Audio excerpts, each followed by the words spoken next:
let us see.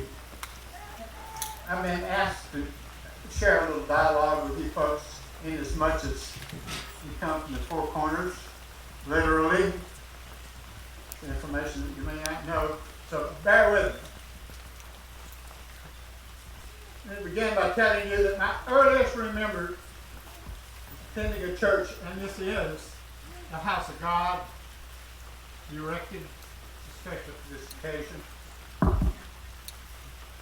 was at a Christmas event when I was about 4 years old.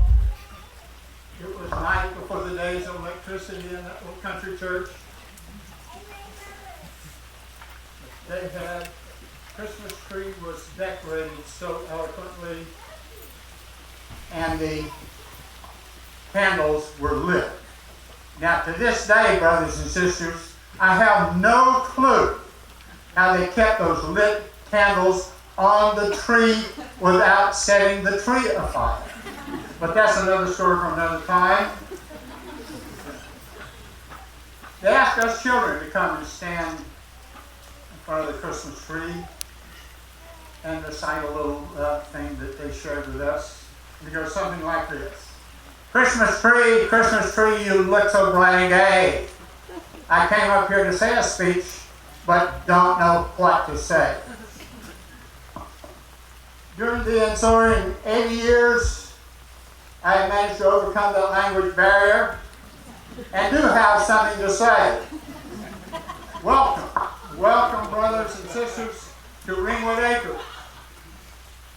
It is a high honor and personal privilege for me to have each of you join in celebrating this most significant event to take place on this wee bit of God's green earth.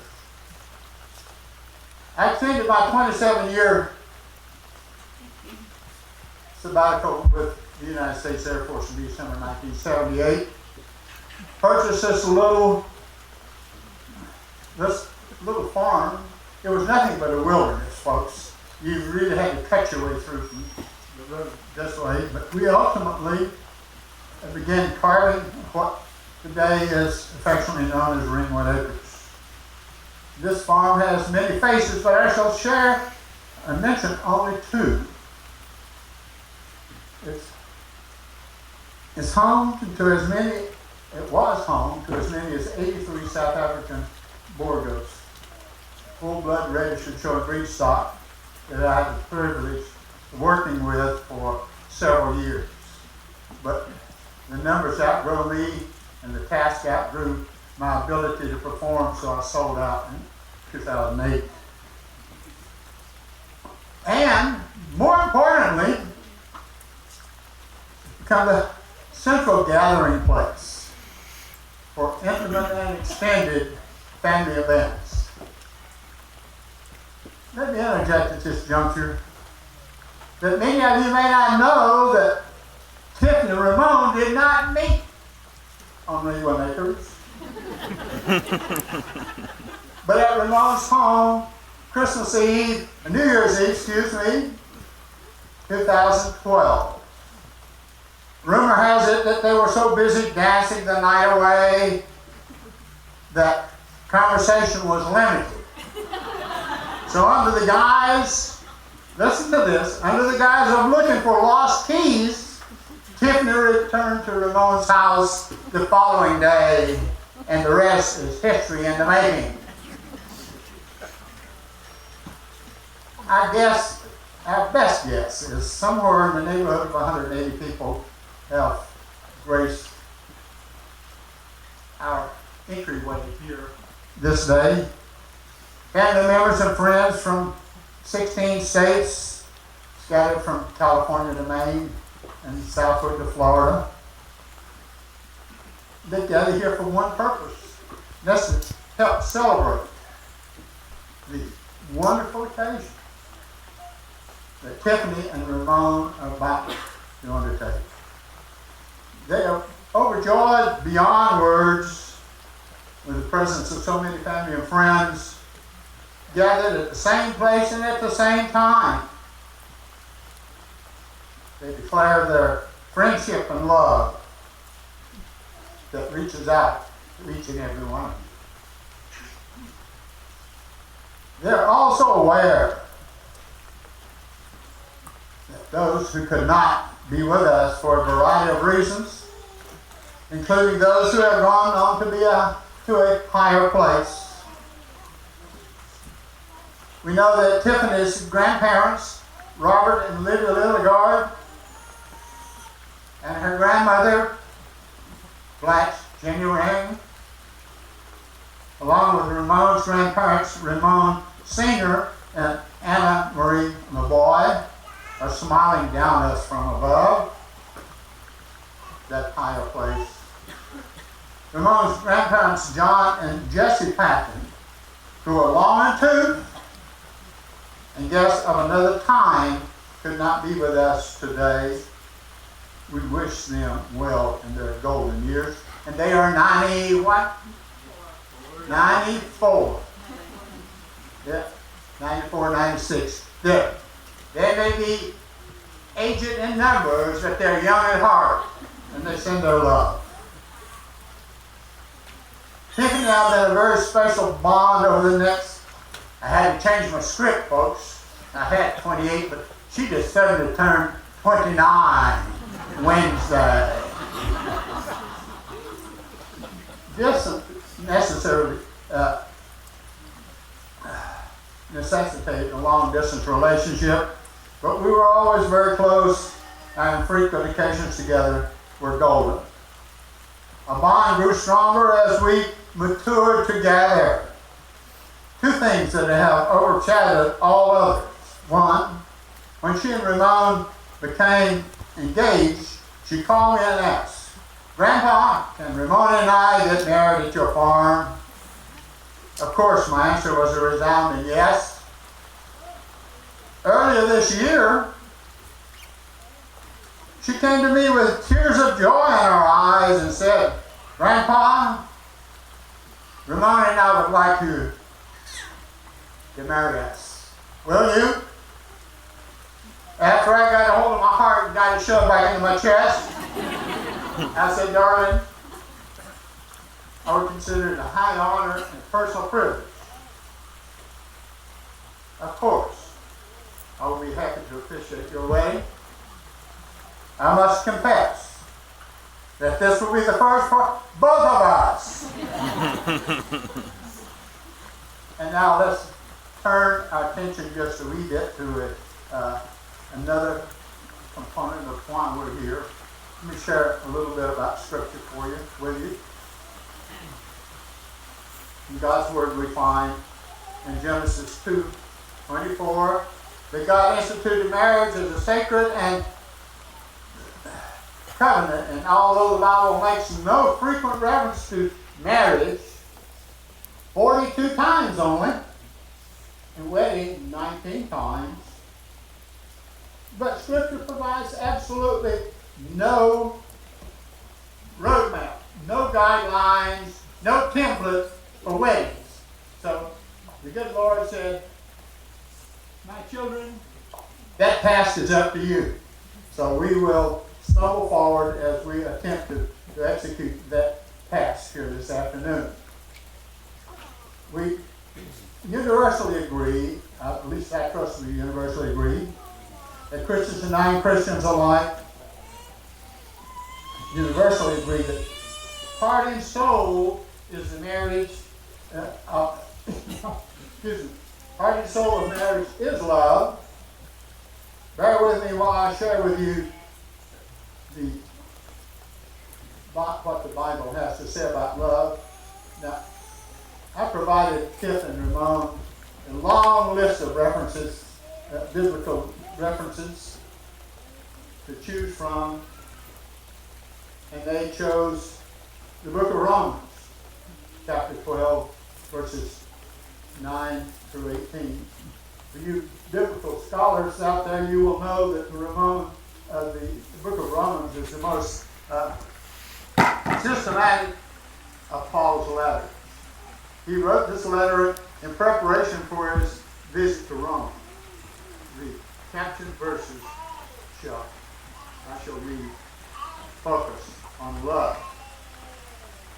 And I say focus on love. You will not find the word love in every sentence, but it's all in the one together. So listen as I read.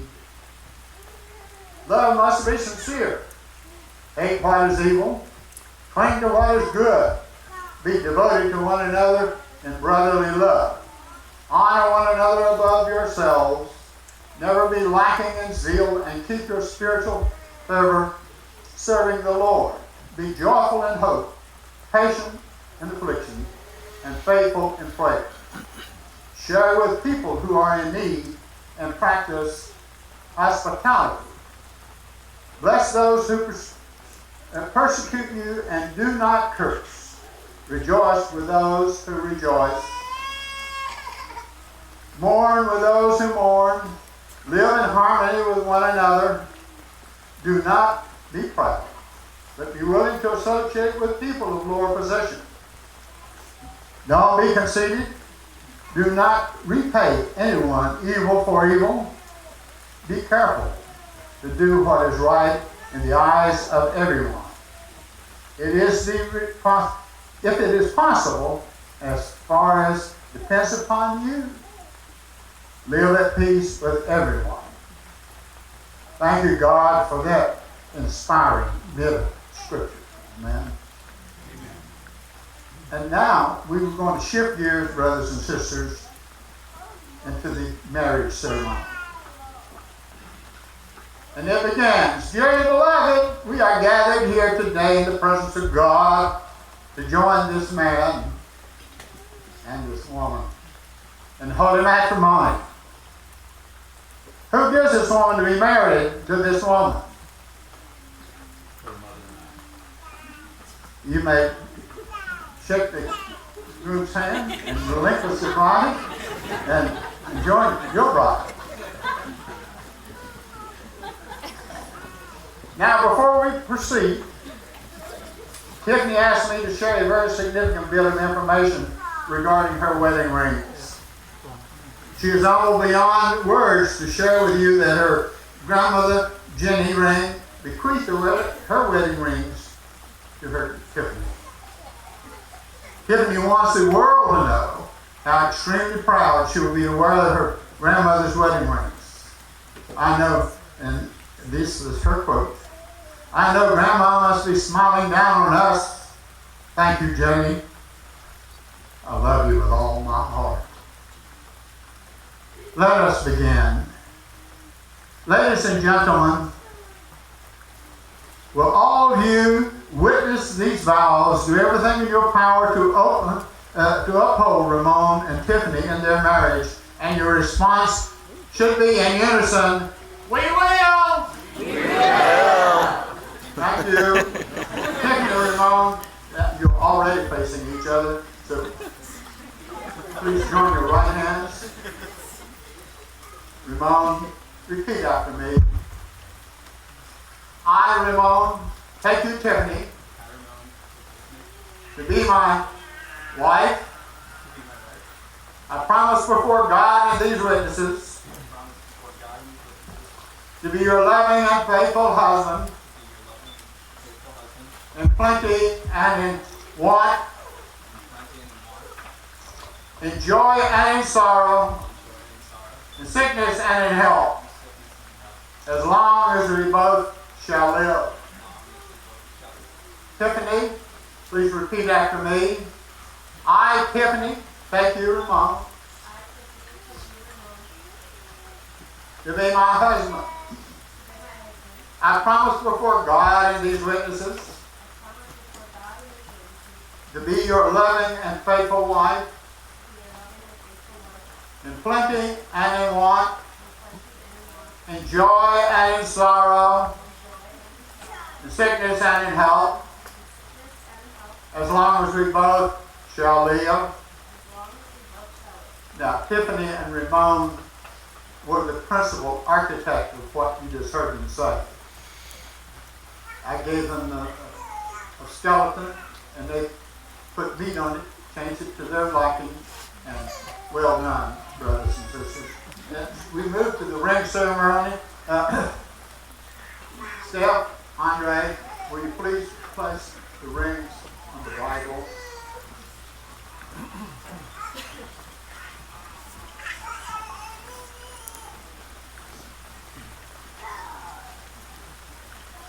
Ramon, you may take the bride's ring, place it on Tiffany's finger, on the left hand, of course. All right, now, Ramon, repeat after me. This ring I give you as a sign of our constant faith and abiding love.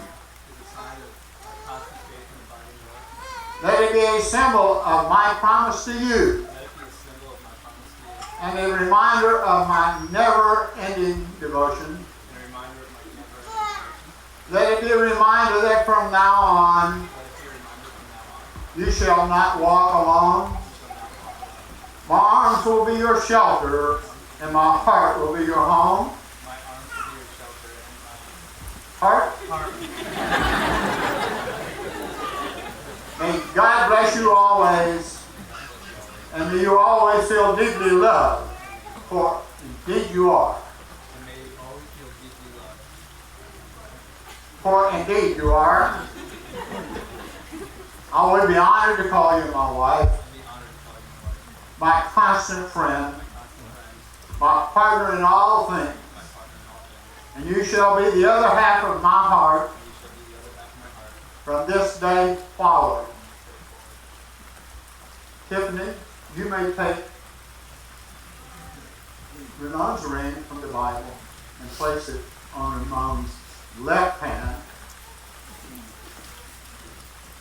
And repeat after me. This ring I give you as a sign of our constant and faithful abiding love.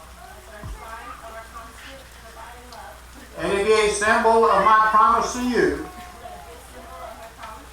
and a reminder of my never-ending devotion. Let it be a reminder from now on. You shall not walk alone. Let it be, my arms will be your shelter, and my heart will be your home. May God bless you always, and may you always feel deeply loved, for indeed you are. I will be honored to call you my husband, my constant friend, and my partner in all things. And you shall be the other half of my heart from this day forward. Let us lift our minds and hearts to God in prayer.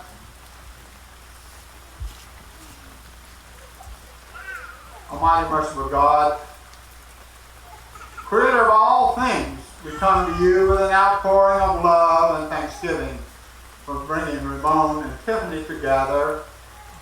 They began isolated lives, but following that internal compass provided by you, they gravitated toward each other. Now, having found each other, this day they have pledged to each other a lifetime filled with love and devotion as one. So now, dear God, watch over and guide them as they embark upon life's journey as man and wife. This we ask in your holy name. Amen. Now, before I proceed, I just need to say one little thing. You see this little white-covered Bible? When Debbie and Jim and Tiffany and Ramon and others were here over the last holiday, Labor Day, whatever it was, I had shared with them my thoughts of placing the ring on the Bible, which I think it has a unique blessing within itself. And though my daily Bible is a rather large book, there's several small ones in the house, and I was in the process of looking for a small one. It would be a little easier to to manipulate. And Davy says, hey, I got the perfect answer, folks. When Jim and I got married, I carried this little white Bible down the aisle with me. And I would be just honored for it to be used for this purpose. So, ladies and gentlemen, that is how we come to be using this beautiful little white Bible that belonged to my number one daughter, Deborah Blanche Ring Lilliard. All right, now that we've had that little side trip,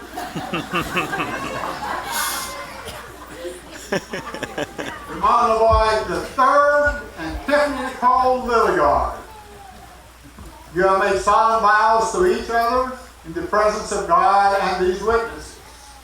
Therefore, by the authority committed to me by the Universal Life Church and the state of North Carolina, I now pronounce you husband and wife.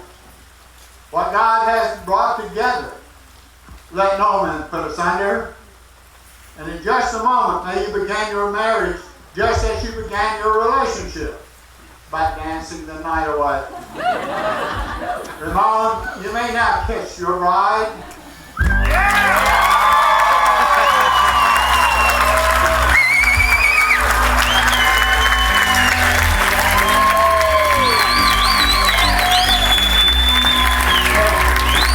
Hey, don't run away. I got one more line here.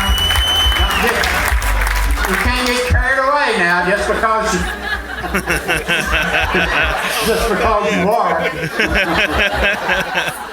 Ladies and gentlemen, for the first time, I present to you Mr. and Ms. Ramon LeBoy III.